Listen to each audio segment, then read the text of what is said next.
Hello guys, actually आज supreme court का एक बड़ा जजमेंट आया है स्पेशल इंटेंसिव रिवीजन प्रोसेस को लेके, एसआईआर प्रोसेस को लेके, जो अभी 12 राज्यों में हो रहा है। इसके पहले हम लोग देखे बिहार में ये ऑलरेडी हो चुका है और उसके बाद बिहार में इलेक्शन भी कंडक्ट हुआ था।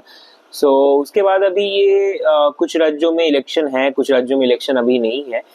ऐसे 12 राज्यों को इलेक्शन कमीशन चूज किया है, जिसमें से वेस्ट बंगाल है, केरल है, तमिलनाडु है, गुजरात है, यूपी है। यूपी में हाईएस्ट नंबर ऑफ 2.89 करोड़ लोगों का पहला जो फेज में डिडक्ट हुआ है, उसमें 2.89 करोड़ लोगों का नाम डिडक्ट हुआ है। वेस्ट बंगाल में 58 लैक्स पीपल, गुजरात में almost 73 to 74 lakhs people, Tamil Nadu पे 97 लैक्स पीपल।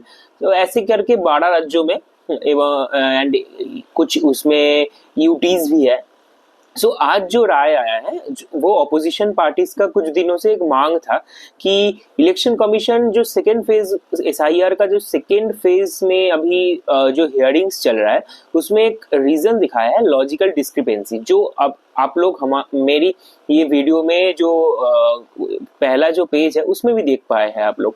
उसके what is logical discrepancy? Logical discrepancy है, इलेक्शन कमीशन ने कुछ सारे मुद्दे उठाए हैं जिसमें से जो उनका मन में संदेह हो रहा है कि कुछ इसमें गड़बड़ है। बहुत लोगों का हो रहा है, दिखा जा रहा है कि 15 साल में वो लोग फादर या फिर मदर हो चुके हैं। बहुत लोगों का ये दिखा गया है कि फादर के साथ जो चिल्ड्रन है, उनका age difference is only 10 to 12 years. That is a little bit of very much conspiracy. And for that reason election commission बहुत सारे लोगों को इसमें से नोटिस और लॉजिकल डिस्क्रिपेंसी के नाम पे हियरिंग के लिए बुलाया है। अब इसमें से एक ऑपोजिशन पार्टीज का एक बहुत बड़ा मुद्दा जो वो लोग खड़ा कर रहे हैं कि बहुत लोगों का नाम इंटेंशनली इसके दौरान काटा जा रहा है, और ये लॉजिकल डिस्क्रिपेंसी में किन लोगों को बुलाया जा रहा है वो भी हम लोगों के पास क्लियर नहीं है। इसमें से सुप्रीम कोर्ट गए थे कुछ ऑपोजिशन पार्टी। आज एक सुप्रीम कोर्ट का बड़ा निर्देश आया है, जिसमें से उन लोग सुप्रीम कोर्ट के माननीय सीजीआई, हमारा चीफ जस्टिस ऑफ इंडिया,